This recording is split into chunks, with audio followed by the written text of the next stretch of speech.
విశాఖ అయ్య గారికి వందనాలండి. నా పేరు లక్ష్మండి, మాది కరప. నేను ఛానల్ నుంచి ప్రార్థనాశక్తి ఛానల్కి వస్తున్నానండి. అయ్యగారు ప్రార్థనలో ఏది అడిగితే అదే నెరవేరుతుందండి. నాకు ఎన్నో మేలు జరిగాయి. అయితే జూన్ నెలలో మా కోడలు గర్భవతి అండి. 3 టెస్టులకు వెళ్ళామండి. 3 టెస్టుల్లో కూడా బాగానే ఉందండి. 4వ టెస్ట్కి వెళ్తే 4వ టెస్టులోని లోపల శిశువు బాగాలేదు, అబార్షన్ చేసేయాలి, ఏమీ లేదు. అసలు ఆ పిల్లని మీరు ఏ బిడ్డ అయినా సరే మీరు పెంచలేరు. చూపు లేదు, నోట్లో మాట కూడా రాదు, అవయవాలు ఏవి కరెక్ట్గా లేవు, మీరు తీయించేసుకోవాలని చెప్పారండి. ఏం చేయాలో తెలియక చాలా ఆందోళన పడుతూ విశాఖ అయ్య గారు చెప్పిన ఒక వాగ్దానం గుర్తుకొచ్చింది.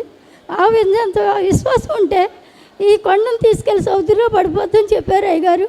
ఆ విశ్వాసంతో మళ్ళీ డాక్టర్ గారి దగ్గరికి వెళ్ళాం. అమ్మ తీసేయాలంటున్నారు, మరి ఎంత ఖర్చు అవుద్ది అంటే చాలా ఖర్చు అవుద్ది, ఒక 2 లక్షలు అవ్వచ్చు, మేము చెప్పలేము, కానీ తీసేయాలి.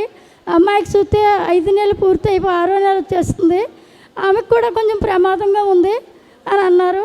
అప్పుడు పిల్లలు అడిగారు, అమ్మ దీనికి ఏదన్నా సొల్యూషన్ చెప్పండి అంటే, ఒక టెస్ట్ ఉంది, ఆ టెస్ట్ 20,000 అవుద్ది, మీరు హైదరాబాద్ వెళ్ళాలి, లేకుంటే విజయవాడన్నా చేయించుకోవాలన్నారు. సరే అని, ప్రభువా నువ్వే ఉన్నావు, విశాఖ అయ్య గారు చెప్పినట్లుగా నా విశ్వాసాన్ని నిలబెడతండి అనేసి అనుకొని విశాఖ అయ్య గారిని తలుసుకుంటూ శనివారం విజయవాడ తీసుకెళ్ళామండి. విజయవాడలో 20,000 తీసుకొని అక్కడ టెస్ట్ తెచ్చారు. ప్రభువా మరి నీ చిత్తం ఏమైనదో, మరి ఎన్నో రోగాలు బాగు చేస్తున్నావు, మరి అయ్యగారు చెప్పినట్లుగా మరి కడుపులో శిశువు క్షేమంగా ఉండాలని అనుకుంటున్నాను. ఆ టెస్ట్కి తీసుకెళ్ళామండి. ఆ టెస్ట్ చేశారు. ఆ డాక్టర్ అమ్మ గారి దగ్గరికి వెళ్తే, అమ్మ కడుపులో శిశువు క్షేమంగా ఉంది, ఎటువంటి హాని లేదు, ఈ బిడ్డ క్షేమంగా ఉంటుంది, నీ కోడలు కూడా క్షేమంగా ఉంటుంది, వెళ్ళిపోండి, మంచి మందులు రాస్తున్నాను వాడండి అని చెప్పారండి.